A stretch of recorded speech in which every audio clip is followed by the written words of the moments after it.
Welcome on in, Rudy, I see you. We are just getting started. Thank you for being here early. We are grabbing our daily heart meet and we are liking the live. Once we hit 5K likes, we're gonna go ahead and get started. Rudy, I see you. Right as we got live, you joined in. Welcome on in. Welcome to Office Hours with Dr. Johnson.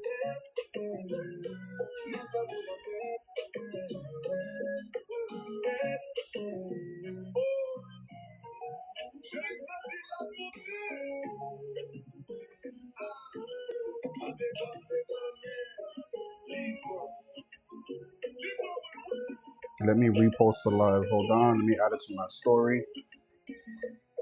I got the compa going today because my guest who I'm interviewing today, y'all, is Haitian. So you guys know I like to that there we go. You know I got my compa going. Hold on, let me turn it off for her because I see she just joined the chat. Welcome on in.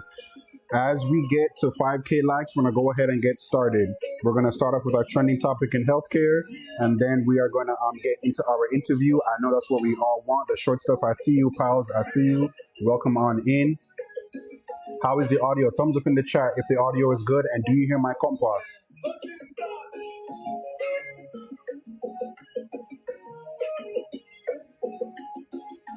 Hey pals, I see you reposting the live. I see you liking the live. We're grabbing the daily heart me and we are liking the live. Let me repost it to my story.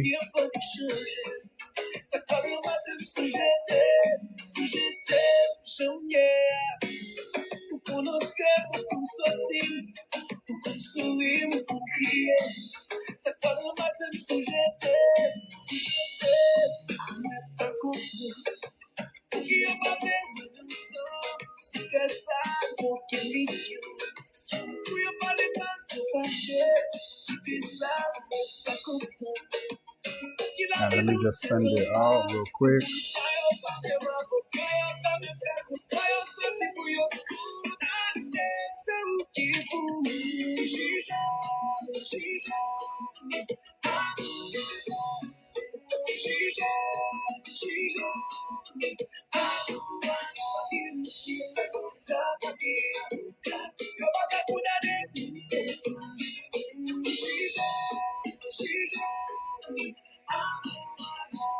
L, welcome on in. I see you. Welcome on in.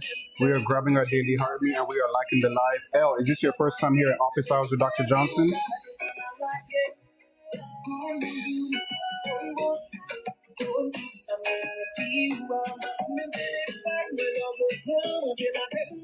Okay, once we hit 5K, we're gonna go ahead and get started. Aaron, I see you. Welcome on in. L, I see you. Welcome on in. I see you guys reposting and sharing out the live. Once we hit 5K likes, we're gonna go ahead and get started. Did I get any thumbs up? How is the audio in the chat? Thumbs up if the audio is good. Can you hear me?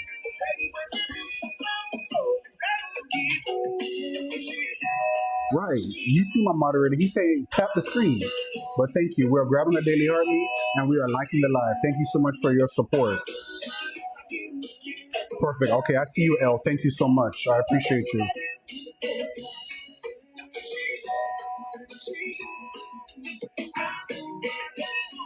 Thank you for grabbing a daily heartbeat. The new folks here, a thumbs up or a praying hands is me acknowledging you guys in the chat. I don't want to interrupt, but a thumbs up and a praying hands is me acknowledging you guys in the chat.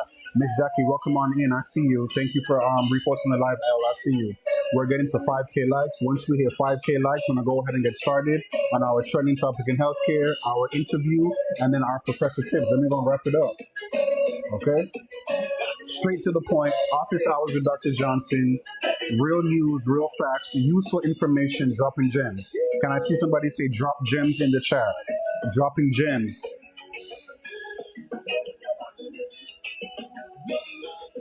And y'all enjoy my tunes. I don't only just play reggae, okay? I give a variety.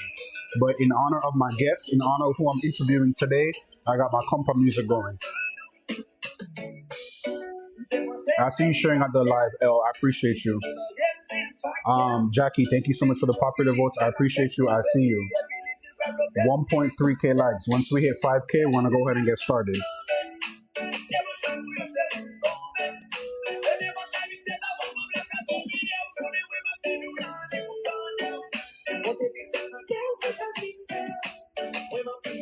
Thank you so much. I appreciate you. I see you, Jackie, Miss Jackie.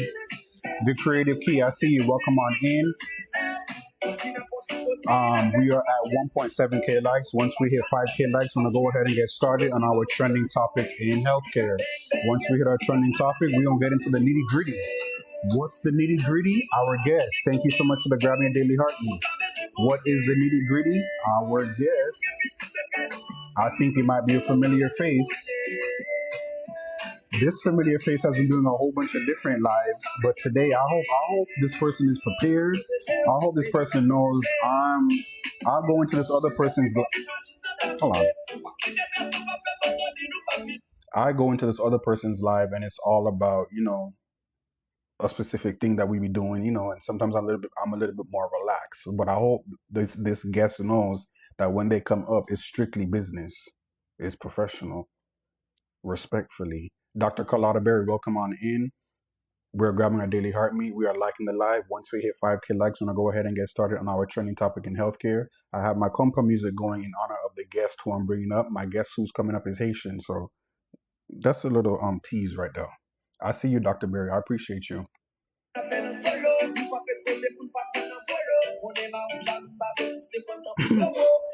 Pals, do I know what?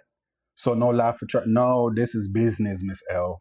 This is business. Dr. Berry, tell him Office Officer Dr. Johnson is strict over here. It's serious. We handle business over here. I see you guys liking the live. I see you, guests. I see you, Dr. Berry.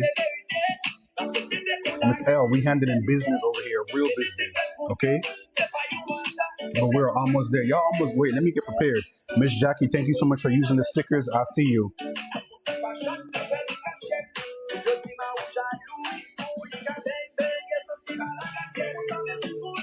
I see you. We almost there. Oh, y'all almost got me there. Perfect. I appreciate y'all.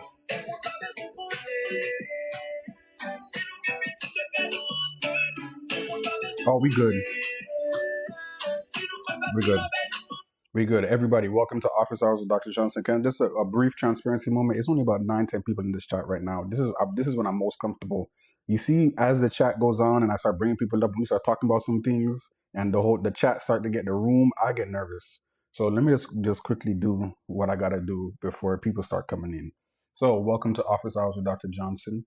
I appreciate you guys all for being here. You guys get me to 5K real quick. I appreciate you. So shout out to all of you guys in the chat. Miss L, I've met you in another room, and I'm so glad that you have the opportunity to come over to Office Hours with Dr. Johnson and meet me and step into my room and see, what I got going on. But for the new folks here, we're going to start off with our trending topic in healthcare. Then we're going to get into our interview, and then we're going to end it off with Professor Tips. Each of my office hours on Tuesdays is a trending topic in healthcare, and it's always a different topic. Today's topic is interesting. And even if you're not in healthcare, or even if you don't work in healthcare, my topics can still relate to you. So the trending topic in healthcare, our interview guests, they may not always work in healthcare. Like today, this person doesn't work in healthcare. But not all of you guys work in healthcare either, right? The third thing is a professor tip. What's the tip for today? You got to stay tuned. So make sure y'all stick around. Please stick around. So, moderators, can we drop our trending topic in healthcare? Let me pull it on up before again. Yeah. So, I appreciate you. Thank you so much, Pals. And shout out to my two moderators here tonight, Pals and Aaron. Shout out to you guys. Rudy, I see you liking up the live. So, trending topic for today, trending topic in healthcare, Obamacare enrollment declines. Can I have this? Just two people drop decline in the chats. Can I just have two people in the chat drop decline? Obamacare enrollment decline. As U.S. subsidies expire, you guys know I have different screens, so I'm reading off of the article, and I'm just sharing you guys quick facts, quick news that we all should have privy to, or should be knowing about, or have already heard about. Okay, so this just happened between yesterday and today. This is news. This is fresh. The grease is still hot. The grease is still hot. Okay, so enrollment for health insurance under the U.S. Affordable Care Act. Once again, the U.S. Affordable Care Act is Obamacare. Don't let nobody tell you different. The U.S. Affordable Care Act, the ACA, is Obamacare. Everybody, welcome on in. Welcome, PD. I see you. Welcome on in. The U.S. Affordable Care Act, HCA, is Obamacare. Because there's a lot of people who still don't know that. Every time we talk about healthcare, I'm going to make sure I stress that. Because there's a lot of people in here who don't know. Oh, let's get rid of Obamacare, but keep the ACA. What? No. So, enrollment for health insurance under the U.S. Affordable Care Act. I just put the middle finger, and I told you I want to be professional. Wow. It has dipped to 15.6 million for 2026. Okay, that's in comparison to last year's 16 million. So 400 to be exact. As of right now, 400,000 people are not enrolled in health insurance under the U.S. Affordable Care Act. Why? The subsidies. The subsidies. Once again, the ACA and Obamacare is the same thing. Okay, let's continue. The drop comes as federal subsidies expanded during the pandemic, okay, are set to expire on December 31st. I see you. Thank you so much. December 31st. That's next week. December 31st. So remember the government was shut down for all, they was hooting and hollering about all of that. We're still have not come to a resolution. 400,000 people are without health insurance right now.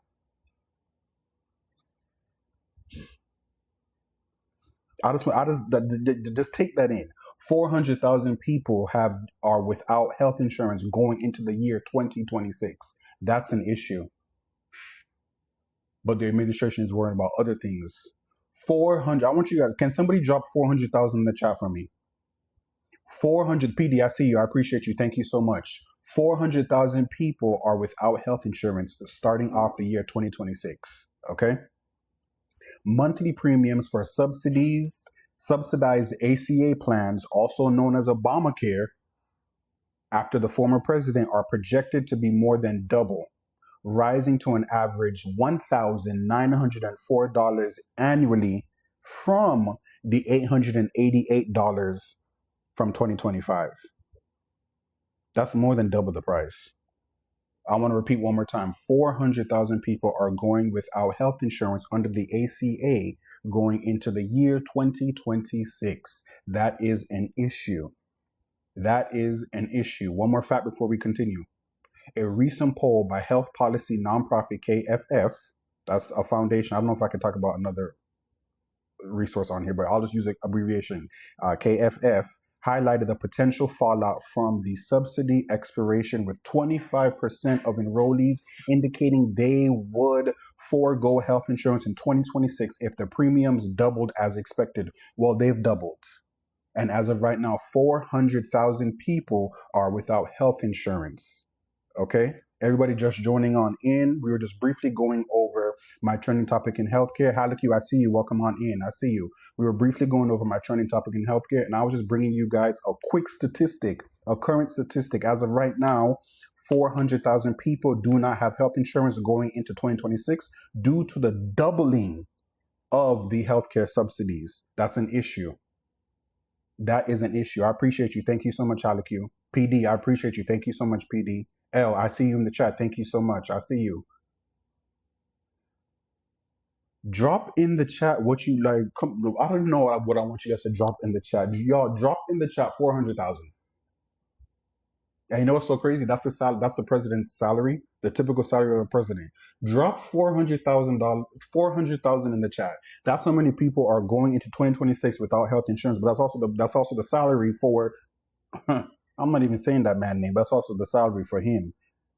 You guys, that's crazy. And just know that number is not going to get smaller. It's going to grow. I want to repeat something to you guys one more time. A recent poll by health policy nonprofit KFF highlighted the potential fallout from the subsidy expiration, with 25% of enrollees indicating they would forego health insurance in 2026 if their premiums doubled as expected. And the premiums did double. Then before we transition to the next topic, let me tell you what they doubled to. From $1,904 is what the new price would be. Previously was $888 for 2025.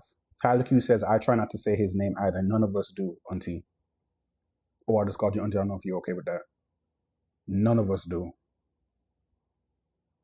I don't like to say my trending topics too long. You guys know I like to just breeze through them because also this is not everybody's entitled to their own opinion.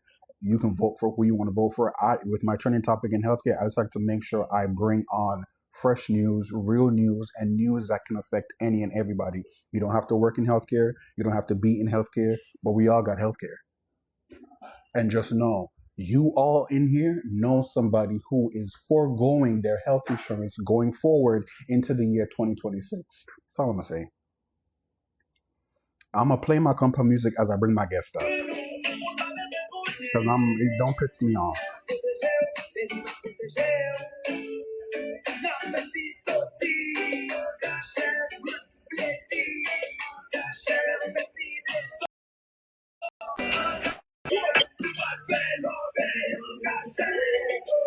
Miss Janine, I see you. Welcome on in. I see you. Welcome on in, ma'am. How are you doing? Oh, excuse me. Sorry. I'm not trying to be funny. Can you just let me just say, ma'am, for the sake of the interview, please? Sure. Thank you, ma'am. But everybody, welcome. This is The Short Stuff. She's a familiar face. We all know who she is. Before I brought her up on here, I told her, it's serious. We're talking business over here. We ain't talking content over here. We're talking business. Before we get into the interview, we all know that The Short Stuff is an attorney. If you don't know that she is an attorney, she is an attorney. I'm telling you now, she's an attorney, okay? However, she just wants to make sure that before we get into this is not legal advice. She's not giving legal advice. Once again, she's not giving legal advice. I wanted to invite The Short Stuff on Office Hours with Dr. Johnson for her to share her educational journey, her professional journey, the different areas that she's worked in. Okay, once again, I tell you guys, I don't always bring on a healthcare professional on here. There's somebody in this chat who may want to be a lawyer, or there's somebody in this chat who may know somebody that wants to be a lawyer. And once again, I'm big on representation. She's a double minority. She Black and she's a woman. Hello? Can two people drop hello in the chat? Hello? Bonsoir. Thank you so much. Bonsoir. Right. So, The Short Stuff, welcome on in. You know what Office Hours is. You're a seasoned resident, and I appreciate your support. And I've told you this on your live with your community and your people, but I just want to make sure I tell you over in my community, I appreciate your support, and I appreciate you, continuing to show up for me. That's a comment to continue to show up for you. But can we just get a brief introduction of who you are, what you do? Obviously, this is social media, so whatever names of the companies or organizations that you don't want to share of, you know how to follow HIPAA, you know how to follow my ethics and Thank my you. other legal obligations. I got you. Thank you, So, ma'am. hi, good evening, everybody. I am Ketienne. I am not, many of you guys know me as The Short Stuff, where I teach you how to grow, monetize, and protect your monetized account. But today I'm going to be switching it up a little because, like Dr. Johnson said, I happen to be an attorney from 9 a.m. to 5 p.m. And I feel like there's a really meaningful conversation that's about to ensue about my past experiences but also about the intersection between the criminal justice system and the mental health system. So I'm very excited to be with you this evening.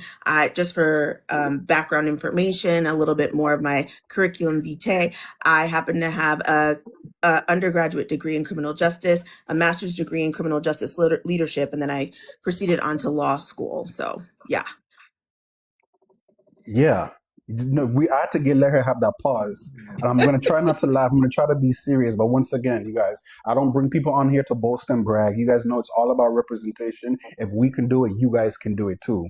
Did you guys hear she was dropping them that word diction, that vocabulary, that vernacular? She didn't even say resume. She dropped curriculum vitae on y'all. That's why. Can we drop subject matter expert in the chat? They already did it. The pals. I see you, Jackie. I see you with the pals. Yeah. The Short Stuff, subject matter expert. Once again, thank you so much for what you do, and thank you so much for taking the time to step into Office Hours with Dr. Johnson. Okay, so we're gonna jump right into it. If you did not do, we're gonna take it back a little bit because obviously we go back and forward from the back from the rooter to the tutor. We're gonna do this interview, okay? From the rooter to the tutor. In school, okay, as you're navigating as an undergrad, if you did not choose law, did you already have something else in mind, or was there a plan B? Hallyu wants us all to lean in. Did you have a plan B? Because you guys, and the reason why I'm asking this, I'm always talking about pivoting and okay to pivot and okay to start over. Did you have a plan B, or did you have something else, or did you know law is what I want to do and I want to be attorney Ketien? So I did not necessarily have a plan B. So interesting. I went to undergrad at St. John's University. Shout out to STJ and all the alum that might be in the chat. If you're here, I see you. Um, I got into there, but I never went. I was too scared to leave Florida to move to New York. You went to St. John's? I did go to St. John's. Wow. Okay. Yeah, Sorry. all good. And so I have the undergrad degree in criminal justice, knowing that I was definitely on the pathway to law school, but I happen to have a minor in communications, which this feels very full circle being a content creator now. So I guess my backup plan was always to be a content creator. I just never really acknowledged it. I definitely studied some of like the film stuff and the radio stuff. And here I am on TikTok. So I guess, we're having an oh moment. Right. I love that. Now, let me ask you something. Were there any classes or professors or internships that had a major impact on your overall career path? Yes, Black excellence in the house. Definitely, Levon. I see you. Welcome on in. Was there any? So just ask me that question Oh, again, sure. just Sorry, to sorry, sorry. Were there backtrack. any? So remember, we taking it back. We want young Ketian. We want undergrad Ketian. Okay, that's what we're starting Okay. off. Okay. Were there Uh-huh. any classes, professors, or internships that had a major impact on your overall career path? I would say the entirety of the criminal justice curriculum, but also working with the Department of Campus Ministry and Okay. doing a lot of social justice work. I happen to have gone to a Catholic school. Everybody knows that St. John's Okay. University is a Catholic school. And I know when people hear the word Catholic, they often think about like more conservative ideals that maybe necessarily don't go, all in on community service. Right. But I went to a school that went all in on community service. I spent Saturdays doing community service. I was in Habitat for Humanity. I was doing walkathons. Every single day there was like the food kitchen, there was midnight run. Wow, you're bringing me Right. real back to back when I was in college.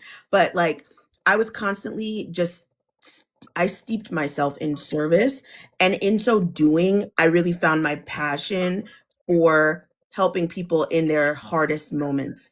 And I think that really is what began the trajectory. I always had a real strong belief that the criminal justice system was probably the most problematic system that black and brown people encounter today, because Mm. I always truly understood history and where black and brown people started in this country. My family is from Haiti, as Dr. Johnson shared with you. We were actually the first free black nation. I will never stop repeating that. Repeat, no, repeat that. I'm sorry to cut you off. Can we drop some Haitian flags in the chat? I don't have Haitian flags as my stickers, but you guys go into your emojis and drop Haitian flags, and that's big. And not a lot other Caribbean countries. I don't want to say they like to say that, or maybe they just fail to remember that.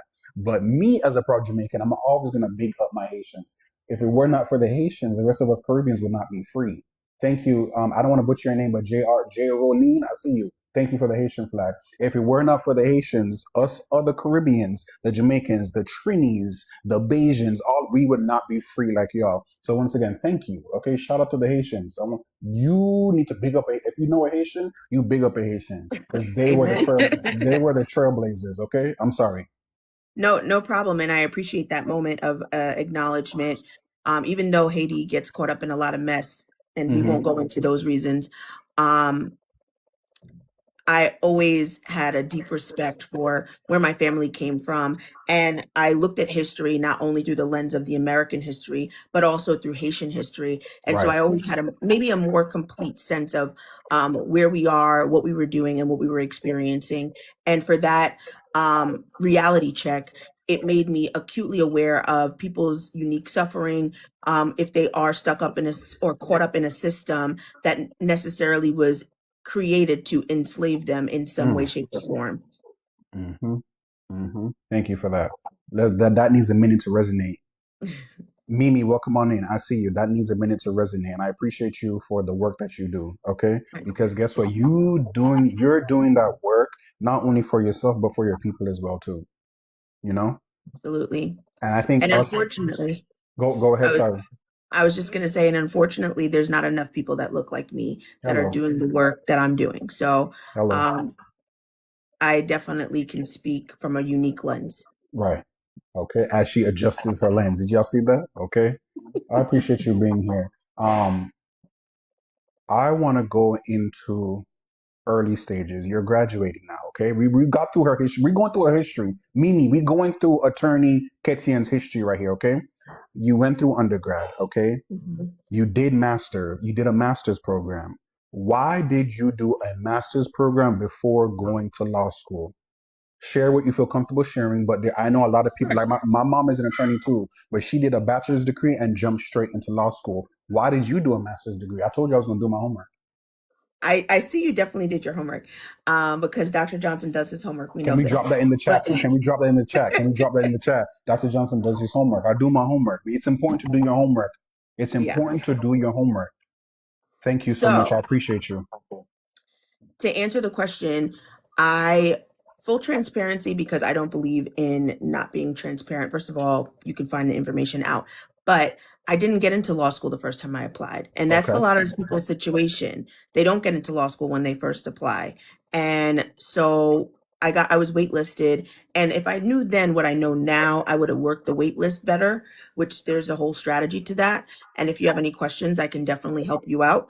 But um I did not know what I know now then. And so I decided that furthering my education, because I knew I wanted to do post baccalaureate work. Okay. And so I was like, I need to further my education in some way, shape, or form. I want to maybe diversify myself from other applicants. And so I saw the continuing education and getting my master's degree as an opportunity to do that. Okay. I love that. Um, and they're dropping in the chat my subject matter expert, and they're dropping in the chat I do my homework. And Mimi said the transparency is real and powerful. That's why she's on here. Can we also drop subject matter expert in the chat one more time too? Dr. Star, welcome on in. Today we are interviewing attorney Ketian, okay? She's not the short stuff today. She is attorney Ketian. We're gonna fast forward, okay? We did a little bit of undergrad. We found out why you did bachelor's, master's, and then law school. I want to start getting into the nitty gritty, okay? I see the stickers. I appreciate y'all. Thank you so much, okay? I also want to shout Um, out my family who's in the chat. I see you, fam. okay, shout them out real quick. Shout them out. No, there's a bunch of them. Okay, Brucey's and Rudy did that. Jay Roline, I see you guys. Thank you. amen. What skills did you need to develop early in your career that law school didn't fully prepare you for or fully equipped you for? So law school teaches you the mental way, Okay. the mental process you have to go through being an attorney, like analyzing things, like being able to do research. But I feel like the skills in everyday life that law school may not have prepared me for was the interpersonal skills and Mm, building client relationships. You need to be able to build trust with your clients. I can say specifically as a public defender for 5 years prior to the last two, um, if I did not have a good ability or a strong ability to build trust with my clients, there would be no client buy-in. And I would have just been standing there mute next to a client that was going off the handles because right. they didn't believe that I was protecting their best interest. That is a very scary prospect. Not only is it really bad for the client, but it's terrible for everybody involved in the criminal justice system Right. because a lot of the times clients don't realize that they're revealing information that was a protected or b better left unsaid because of the potential for incriminating themselves. Right. And so yeah. I love that. Thank you for that. I see Mimi. She in the chat. I see. She said she believed. Wait, hold on. Let me scroll back up in the chat. She is stronger than her fears. She believed she could, and she did. Okay. Sometimes all you need is a support system. All you need sometimes is a strong support system. All you need sometimes is that one cheerleader. Okay. You were just speaking on your being a public defender. Can you just briefly take us back to the debate and what was your path on becoming a public defender, and how was your overall experience? Okay, so my path to becoming a public defender looked like me taking it on myself to ensure that I went to a school that really believed in that public defender and public interest pathway. I Hmm. went to a school that actually had a public defender clinic that I Okay. participated in for about a year and a couple of months. So my third year, I was in-house basically at one of the public defense offices in Georgia. So let me back it up a little bit more. I went to law school in Georgia, Hmm. but yes, I practiced in New York. Um, and so I spent basically a year doing public defense work and I was sworn in under the Third Year Practice Act, which is a Georgia law that allows third year law students to engage in the practice of public defense Okay. or prosecution, because prosecutors had them as well. Right. So they can get that clinical legal experience, that hands-on experience, and be kind of courtroom ready by the time they graduate and then get licensed. Right. I want to hear about the difference between public defender and other legal careers. What would you say is the difference in being an immigration attorney versus a public defender? So immigration attorney, it depends, because you can be an immigration attorney for corporate or you can be a public defense type immigration attorney. So there's really not that much difference between like a public defense type immigration attorney. I actually worked at an organization for doing when I did prisoners' rights Hmm. that had an immigration section inside of it. And they traveled the state just like ISTAT traveled the state, talking to prisoners, incarcerated people, I should say, to be more specific and more thoughtful with my language. We traveled crisscrossing the state, visiting all the New York State correctional facilities Hmm. and kind of discussing with them what their current issues were and kind of helping um, advocate on their behalf so they can get access to certain rights or other tangible goods that they were entitled to, or I would say different programs that they might be Right. entitled to help in their rehabilitative process. Although I do not firmly believe that the criminal justice system in New York is fully rehabilitative. That's a whole nother story for another day, or maybe it's for today. We'll see. I don't know what questions you have, but the end goal being rehabilitative function if possible. Right. Thank you for saying that. Can we drop a lean in? I don't know if y'all peeped how I leaned in because she said that and I had to lean in. Can we just drop the sticker of a lean in? Now, Attorney Ketian, I have this next question for you. I want you to listen to it before you answer it. Okay. I don't want you to feel no ways. Okay. But listen to it and look at yeah. Can you describe your first case as a public defender and what you learned from it without giving us any case details? Can you take us back to your first case when you were officially a public defender and what did you learn from it? That's important. That's a good question. It Chat, is is an that a good exceptional question? question. I love that question. And Okay. actually, my first case did teach me a lot of things as a public defender. I remember I was Exactly. Hello, 3 days. hello. I was 3 days into the office, and at the time, I would say that I did not have the best supervision. I was Okay. not the supervisor that I was given at that time wasn't necessarily focused on my training. I would say Mm, that. mm, And so I entered very green because this is the first time being a public defender in New York, okay. and this was as a felony defender, so I should give you guys a little explanatory about that.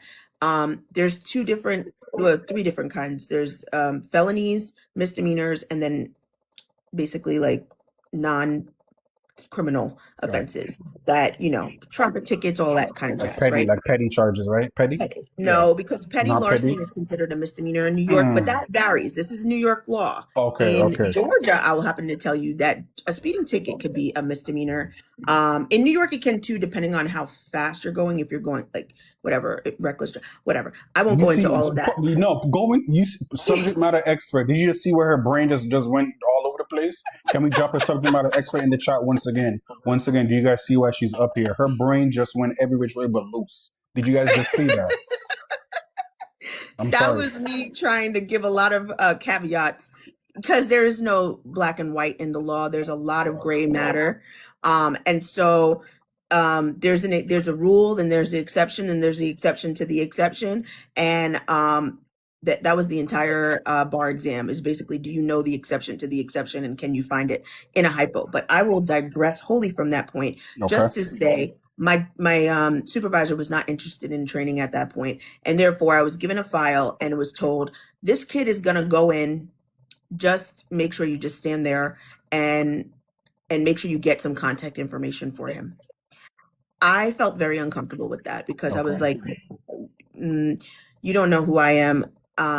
I had just started 3 days prior, and I do have experience from in Georgia where I was, working with clients that had misdemeanors. Now I was at the felony level. So this felt kind of crazy for you to tell me that a client that violated some term of their condition, some term or condition of their plea, was just going to go in custody, like without a fight. Like, what you mean without a fight? Right. So I began to read the case file. I immediately sought out the assistance of other people in my office because I was never going to just go in there and not represent my client, provide zealous advocacy for my client. Okay. And so I would say the lesson learned there was to never accept the first answer.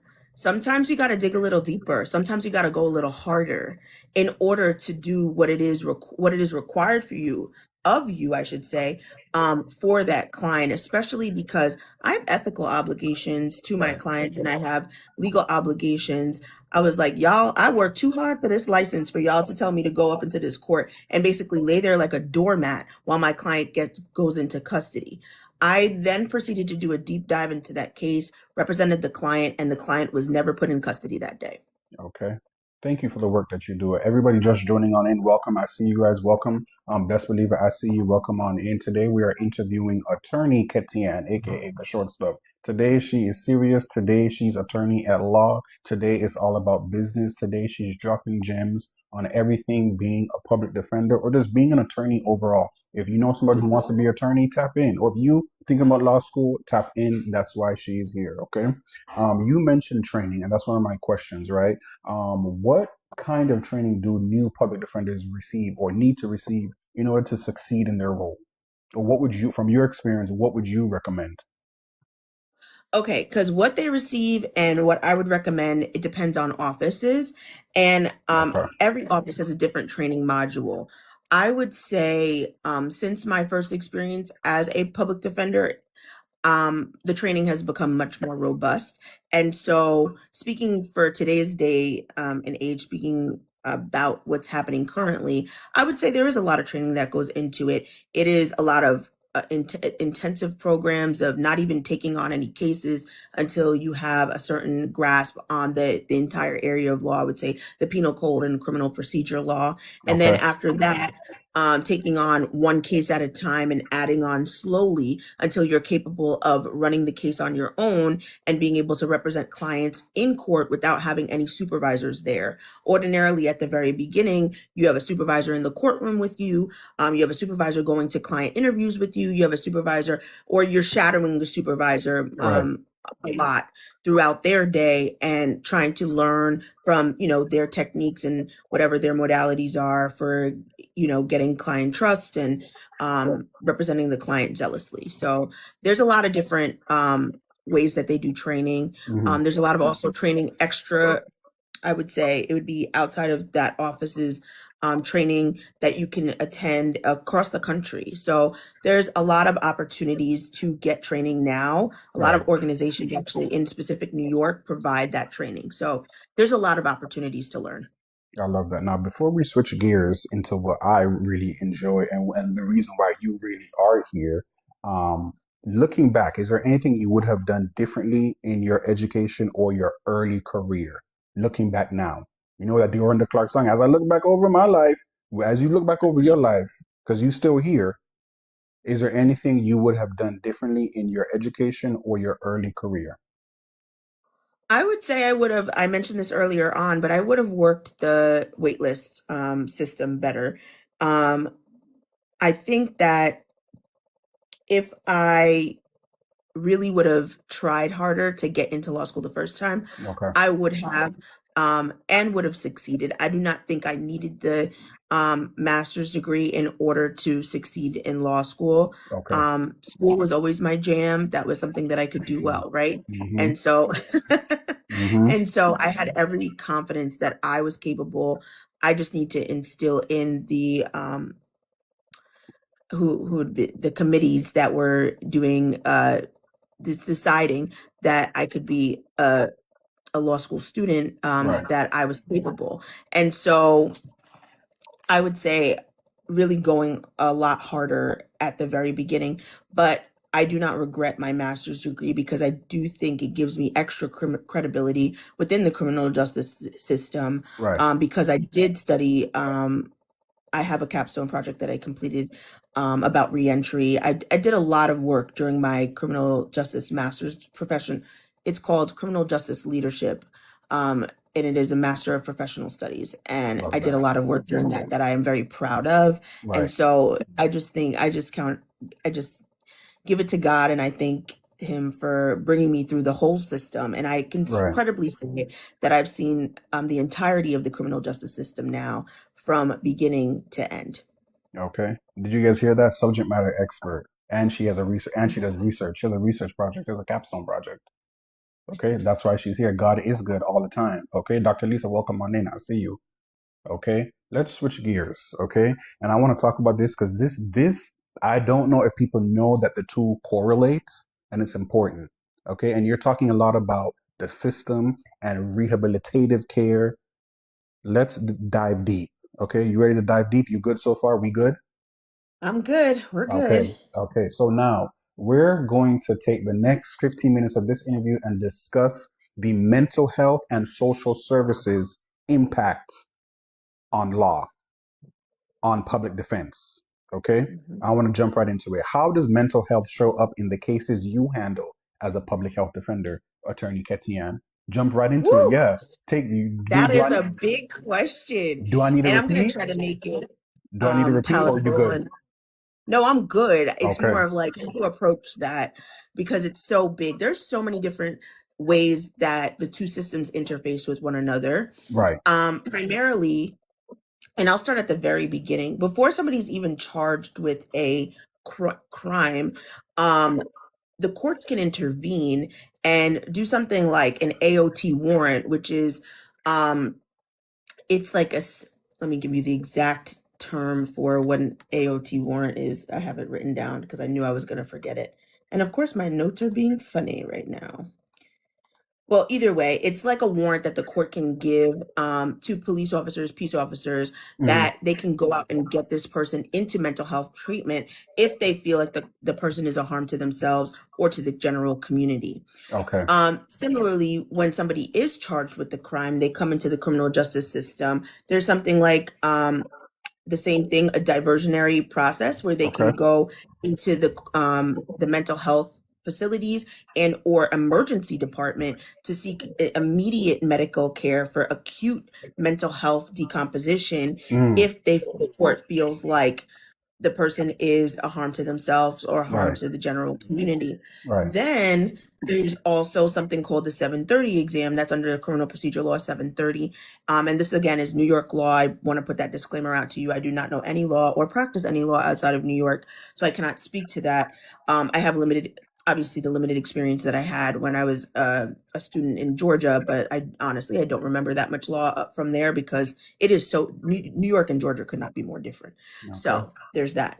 But as far as the CPL 730, that allows the court, depending on whether or not the client presents in a way that makes the court believe that entrusts the court with this belief that the person is capable of withstanding trial, the court can require that they get a psychological assessment by two independent psychologists or psychiatrists, and make a determination, and then they call in a third psychiatrist or psychologist for a tiebreaker if they come to different opinions.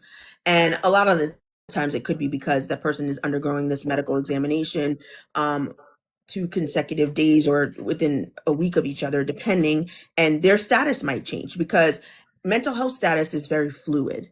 It is not necessarily something that can be gauged just in the minute. It is, it could be momentary. And so you do need to be aware of whether or not that person is able to understand what the criminal justice system means, understand my role as a public defender, understand the role of the prosecutor, the role of the judge, the role of the juror, should that come into play down the line, because I'm talking at the very beginning. Now, throughout the process, there's also other, one second, I just want to, I don't know why my notes are doing this. I want to make sure I was saying everything I was supposed to say. But throughout the process, there's also other places in which the mental health system and the criminal justice system kind of meet. I would Right. say at any court appearance, any person that has a mental health issue might have somebody from a crisis team there in court to help talk with them. If they were in a facility, or if they have any kind of mental health issue that they're currently seeking some kind of treatment for, whether through a social worker or some kind of case manager. All of those different kinds of people could be in the court with them. Then there's other times where it's like, and this is all pre-indictment. We're talking about local court in New York, pre-indictment. Then you go into the felony indictment court, which is county court, Mhm. and at that juncture, all of those same people could be there on their behalf, or the client could be taking a plea by reason of mental insanity, Mhm. and entering into the mental health, or OMH, which is the Office of Mental Health in New York system, and basically the court will have oversight over it, and in tandem with the Office of Mental Health, Okay. working with them and getting regular screenings to see what their status is. Now, if somebody ends up basically being found guilty by reason of mental insanity, or taking a plea, or they can't really take a plea because of their mental insanity, but essentially the case resolving in that matter, that person can end up in custody indefinitely, in the custody of the state indefinitely. And so it's a very complex system, I would say. There's a Mhm. lot of interplay. I was always working with social workers and other mental health professionals throughout my career as a public defender. I would also say there's mental health courts that are specific treatment courts. That's a specific thing that happens where you could take a plea to mental health court because you feel like that person needs a more treatment and Right. rehabilitative response to where they're at. So a lot of I didn't even cover the whole thing. So I just wanted to kind of wrap up, but Touch there's a on lot that. of different ways. Right. Speaking of all of that, how well do you think the criminal legal system responds to people with mental illness? You just talked about how the different resources available. Okay, but from your experience, how well do you think the criminal legal system responds to people with mental illness? This is a personal opinion. I still feel like more can be done. Okay. I would say that the mental health facilities themselves are part of the problem. Okay.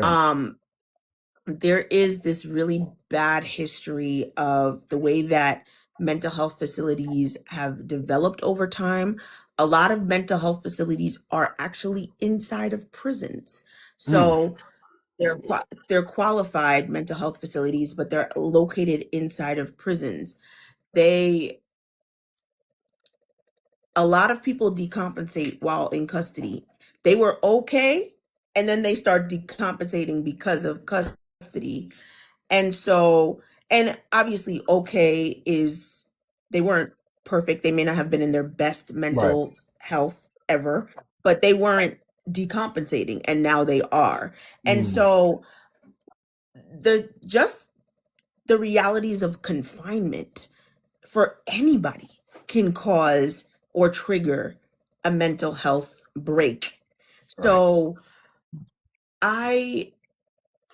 personal opinion, I honestly think a lot more can be done. I think we have to reevaluate the entire criminal justice system. But again, personal opinion.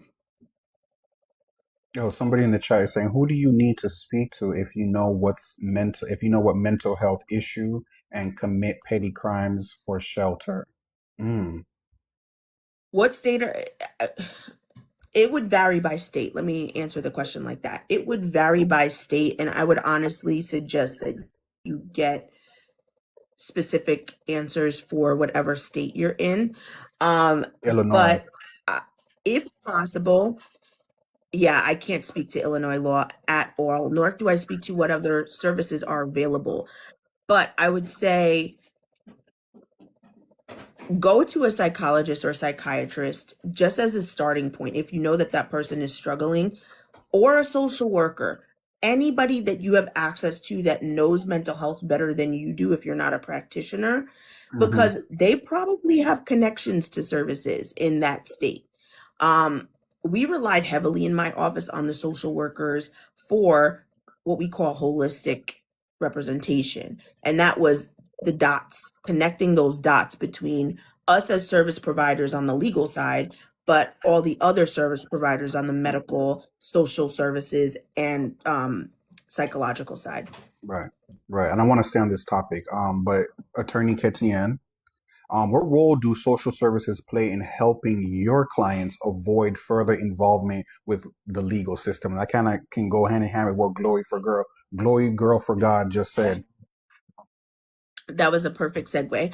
Hmm. And so I would say the role that social services can play, or social workers specifically in the social services space, is what I just said. It's connecting the dots and providing for reentry plans. And I Right. can speak specifically to reentry, as I know good reentry plans will cut down recidivism significantly. And so when you have family supports, when you have a community support, when you don't feel like you're ostracized by the community you're being re-entered into, when you feel like you have a job, when you feel like you have shelter, when you feel like you have access to food, healthcare, all of those things cut down recidivism so handsomely that it makes it more likely than not you're never going to have contact with Mm, the criminal justice system again. And that's what we need, right? Like, everybody can make a mistake, and we could all maybe learn from them. But right. when you cut off the person from all the services that they need to properly re-enter into the community, then where else am I going to go? Especially since people with criminal justice with criminal histories are so ostracized by community, there's a real struggle for them to get a job. And those two things, access to food, shelter, and all fall right underneath that. Our Right. jobs is how we get our health care. A lot of people, our jobs is how we get a meal on our table, right? And so in New York, they actually did ban the box, but they've gotten around that question in other ways. Because Mm, once you have to do a background check of any sort, whatever is in your background will come up, and they can just use some other reasoning as to why they didn't hire you. They do not have to cite that they saw your criminal history pop up, right? mhm. Because it's unless you get that record sealed, which you can get records sealed in New York, especially it's like one felony and two misdemeanors after 10 years, you can get those Okay. records sealed. But while they're not sealed, while they're open, it's public record. Anybody can go into the courthouse and ask for it. It's not protected. There's no HIPAA law that's protecting you from not being able, from people from not being able to see your personal, what you would consider personal information about a mistake that you made. Right. Right. DC Rush, she's here. Can we drop in the chat subject matter expert? Glory Girl for God, I appreciate you. Thank you for the follow and thank you for grabbing your daily heart. Me, I'm glad you are here. I'm glad you found me. I'm glad you found Attorney Ketienne. Um, you just said something. Ostracized from community. And that's a good segue to my next question that I have for you. Where do you see the biggest gaps between mental health care and the justice system? The gaps between mental, I mean, there's so many. I would say the biggest gap between the mental health care and the criminal justice system is that there aren't enough treatment courts.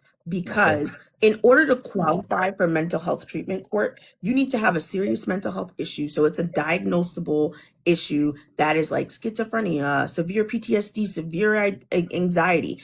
And some people, they're just not at that level of the spectrum. it has to be a serious mental illness. And so you won't have access to those treatment courts that will give you the rehabilitation that you might need. And because of that lack, and I'll add a second lack of mental health housing, because Mm-hmm. there is a list for mental health housing. I remember I had one client, he was the best candidate for mental health housing. He was number 49 on the list. Now, let me tell you, I think it was like somewhere between 39 and 49 on the list. And let me tell you, every one seat on that list is about 2 years. Mm. If it comes quicker, great. But Right. most often than not, it takes about 2 years for them to find housing placement for people that are on that list. And so when you're that far back, 49 sounds like low. It's like, oh, that's like under 100. They'll get it. No, they won't probably get it in their lifetimes. And because of that, it means that they're stuck in custody. They're not getting treatment. They're getting prison. They're getting jail. They're getting potential further decompensation. You wouldn't believe how many people that I have had as clients that went in fine and ended up just residing on the mental health block of the local jail Mm-hmm. because they could not handle confinement. And this was a local jail. This was nothing compared to state prison. I worked very closely with people that, were in state prison. I know what those conditions are. They couldn't handle jail. Right. It's very tough. Very tough. Thank you for sharing that. Thank you so much for being so transparent and sharing your overall experience and knowledge. Everybody just joining on in, I'm interviewing attorney Ketian. She is a lawyer. She's an attorney, public defender for the state of New York. For this part of the interview, we were discussing the correlation of mental health and social services as it relates to the justice system. So before we wrap this up, attorney, how has this work shaped your understanding of mental health and the justice system overall? Working in this field, how has it shaped your understanding of the two fields, mental health and the justice system? So I would say being a public defender and having the experiences that I have has given me even more empathy and compassion for people that are struggling at this intersection. I I feel like ignorance is truly a form of bliss, but the more that you know, the more you feel inclined to act.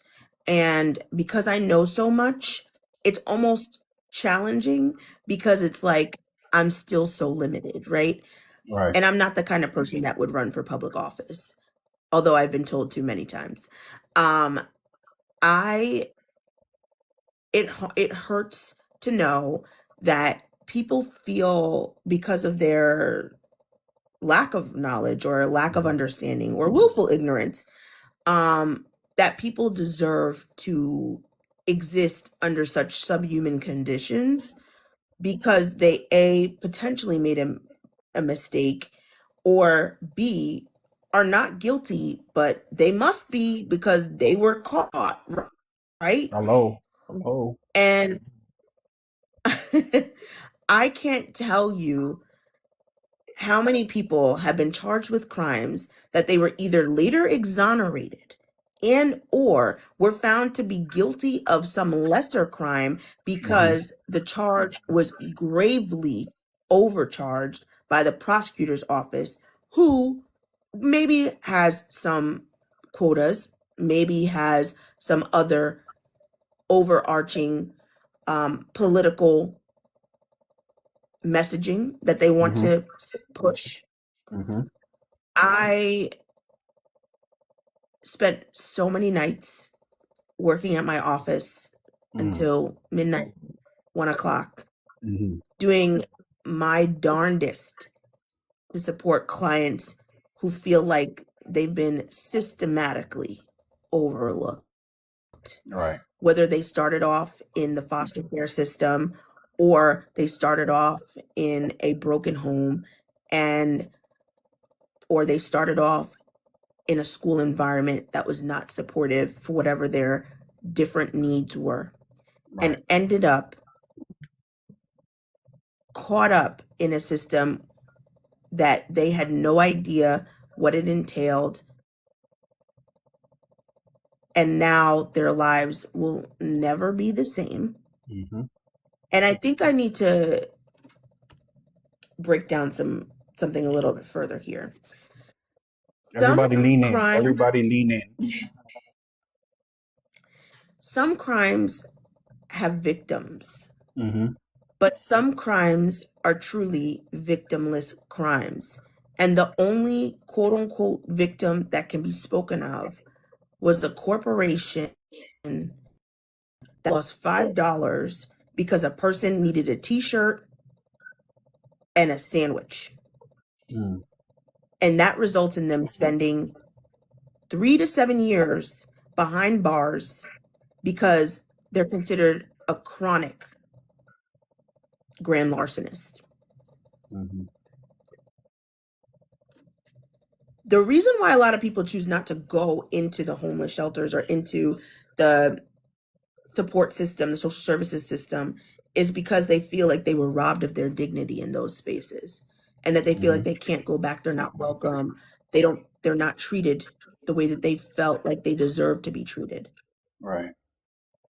But putting people behind bars because we haven't figured out how to do human rights properly, how to treat people well, feels criminal to me. That's what feels criminal to me. And so I can't unsee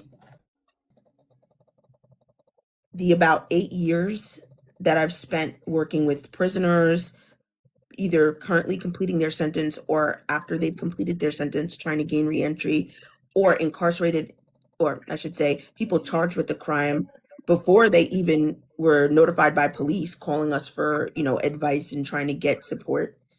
And at every point in between there, I can't unexperience it.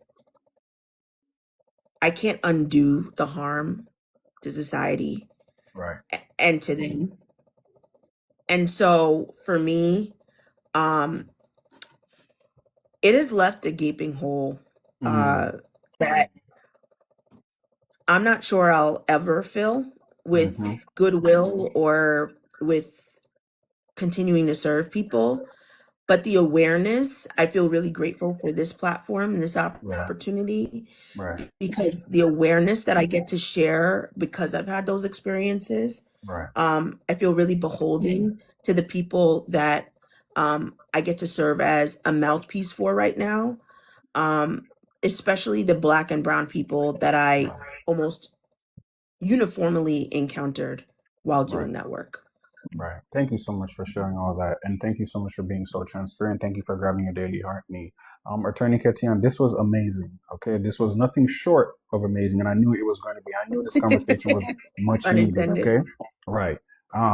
Before we go into my last two questions for you, because you know what my last two questions are for you. What is one you do know you're seasoned office hours of Dr. Johnson resident. Okay, you know what my last two questions for every guest. And you know what's so crazy? When I bring up the interview, they just have amnesia and they forget. Attorney Ketian, before we get into my last two questions for you, what are one or two misconceptions that you would like to debunk or clear up as it relates to public defenders? Because I know there's a lot. Sometimes you guys get a bad rep. Sometimes you guys get the rep that, oh, public defenders are not going to fight for you all the way, or not going to fight as hard as a attorney who is retained. See, I know my jargon. You at that retainer. So, what are some misconceptions that you would like to clear up from your overall professional experience as it relates to being a public defender? This is actually a great question. I've been called a public pretender too many times to count. And and it offends me to no end, because the reason, I'll say this, I was not that type. I believed in my clients.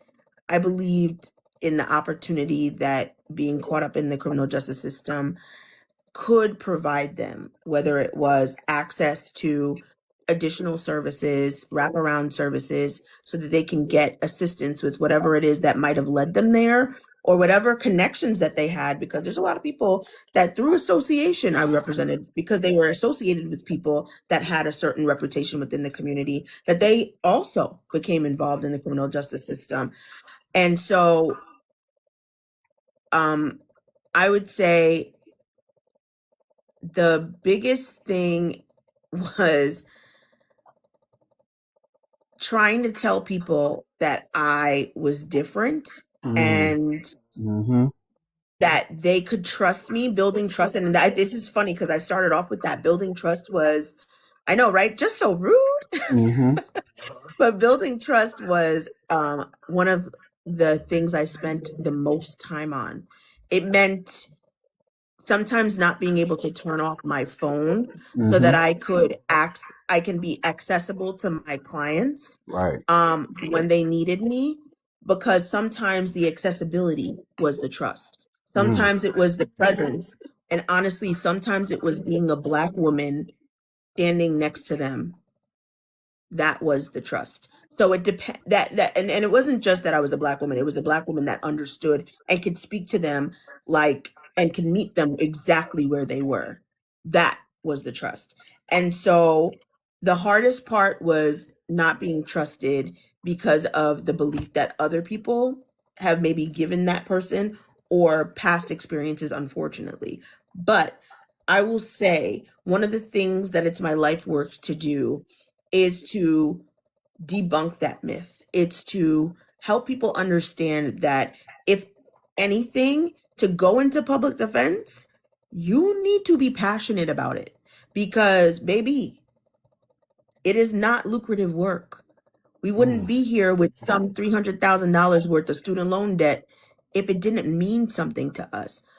Almost every public defender I have ever met felt called, like it was a purpose work for them to that line of work.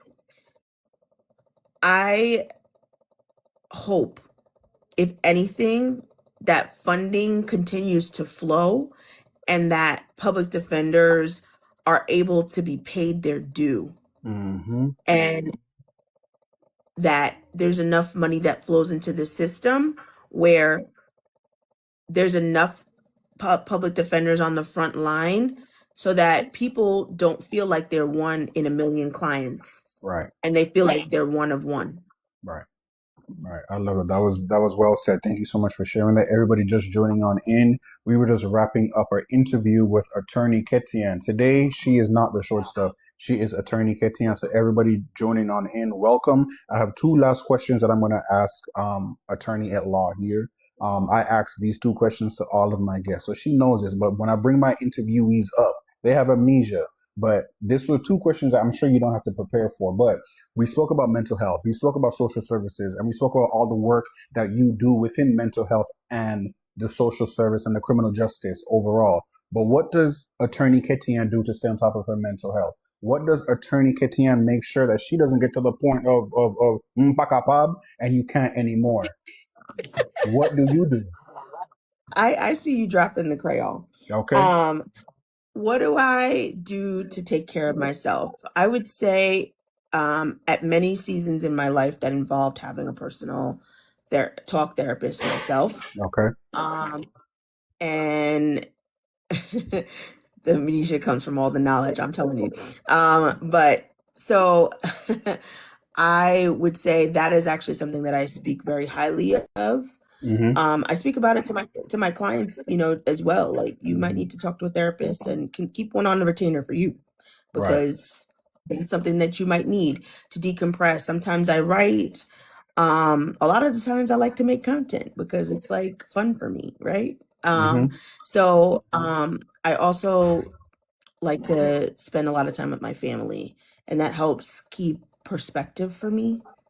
And I try not to bring the work home to the best of my abilities. Although I have such strong thoughts and perceptions and beliefs about the system that can feel very weighty at times. Right. I love that. I love it. Thank you for saying that. Dr. Lewis in the chat is saying I'm more Haitian than Jamaican. I'm Haitian by association, ma'am. Last question for you, Attorney Ketian. What is your overall why? You know this question. What is your overall why as it relates to the work that you do, as it relates to the work that you continue to show up as a public defender, as it relates to you being a content creator? What is your why? Why do you continue to show up? I show up because a lot of this is purpose work for me. Um, Social justice is something that is a core value. Working Right, towards social justice is very much so central to my being. Anything that I can do to promote social justice right, is something that I always do. But I show up in the content space more generally, just talking about TikTok, because it's a way for me to decompress, like I said right. before. It's also a way for me to continue to fund my dream of being being a public defender or being Hmm. in this public interest space where unfortunately it's currently underfunded, It is. in my perspective. And, it means that the difference between what I owe in student loans and what I make is so great that something else has to fill the gap. And so I try to fill the gap. Right, I love that. Thank you so much. Attorney Ketian, aka the short stuff, thank you so much for taking the time to step into office hours with Dr. Johnson. I appreciate you. I appreciate the work that you're doing here on TikTok. I also appreciate you being a subject matter expert because yes, when I come into your rooms, you have your specific content that you got going on, but I can see the passion and I can hear the passion that you have for the work that you do as it relates to law and being a public defender. So continue showing up for yourself and continue showing up for those that you serve. Okay, Miss Ketian, I got it. Thank you. no And thank you for problem, interviewing me with Dr. Johnson. no problem, and we're gonna definitely keep in touch. You guys know I do my conferences, so we may can collaborate again one more time on something. But I like to keep things a surprise. Right? Hello, ma'am. Have a great night. I'm gonna see you in these TikTok We know. streets. Continue to be great. Okay, attorney. I appreciate it. You too. No Thanks, problem. Doc. Okay, y'all, that was subject matter expert, attorney Ketian. Can we drop subject matter expert in the chat? Royalty, I see you. Welcome on in. We just dropped the interview. Professor Tips, I'm not going to keep y'all long. Can we drop subject matter expert in the chat before I give you guys this one tip, this one professor tip? Dr. Johnson only has one professor tip for today. Miss L, I see you. Thank you so much. I appreciate you. The professor tip. We are wrapping up the year. We are wrapping up 2025. 2025 was rough. 2025 took us all through there like the song. 2025 took us all through there professionally, personally, mentally, financially. Okay. So, my professor tip for you all is to give yourself some grace. Okay. As we're wrapping up the year, we got to give ourselves some grace and we're going to start new. We're going to start anew, not just new. We're going to start anew for 2026. So, we have to give ourselves some grace. Royalty in the chat said 2025 did its thing. It really did. Take it however you want to. 2025, for my Haitians in the chat, we met who George is. Okay, I think 2025 is the definition of Wapkon George. We met George in 2025. My Haitians in the chat know exactly what I'm talking about. But just know the year 2025 took us through there. So my professor tip for today, that's my one professor tip, is to give yourself some grace. Okay, we're gonna wrap up 2025 and we're gonna start 2026 new, fresh, new mindset, new goals. Okay. With that being said, I just dropped my flyer. The next flyer, you see that shameless plug? The next flyer for my conference, the Empowerment Summit, new goals, new year, new mindset is January 7th, one day before my birthday. I'm not going live on my birthday. I got to take my own mental health. Okay. So I'm taking a break from my birthday. My birthday is January 8th, but the conference is January 7th. The Empowerment Summit. I have 4 great speakers who are going to come and share their skills, share their knowledge as it relates to staying faithful, as it relates to empowering yourself, and as it relates to manifesting and staying positive, sticking to our goals for 2026. Okay. The next conference, the Empowerment Summit, January 7th, we have Dr. Dom, we have Dr. David, we have Dr. Shelter, and we also have the great motivational speaker, Miss Renita Drakes, who are all going to be coming together. I've tapped them to come together and share their acquired skills, their acquired knowledge as it relates to just being well overall for January 7th, starting off the year fresh. I see you in the chat, Royalty. Yes, Capricorn, I see you in the chat. So, you guys, the last tip, last thing, we are going to give ourselves some grace. Can I have 2 or 3 people just drop grace in the chat? You guys know I started off the live with my compa music for my guests. So we're gonna end it off with my compa music. No trapezoids, just be there. Exactly. PD and Dr. Lewis. No trapezoids, no rumbles. Just be there, okay? Just be there. Deuces. Can I get a couple deuces in the chat? I'ma see y'all. And Merry Christmas. Happy holidays. Good night. Hey. Another couple deuces. Can I get a couple? There we go. Okay. There we go. Okay, we good. Have a good night, everybody. Happy New Year. If you don't see me back on here, Happy New Year. But you'll see me January 7th for the Empowerment Summit. Have a good night, everybody. I appreciate every single one of you for your continued support and always showing up for me. I appreciate you. Good night, Miss L. Good night, Dr. Lewis. The Creative Club, I see you. Good night. Royalty, I see you. Good night. Dr. T, the Health Club, I see you. Good night. We got to talk. We got to be in touch. I appreciate all of you guys. Have a great night.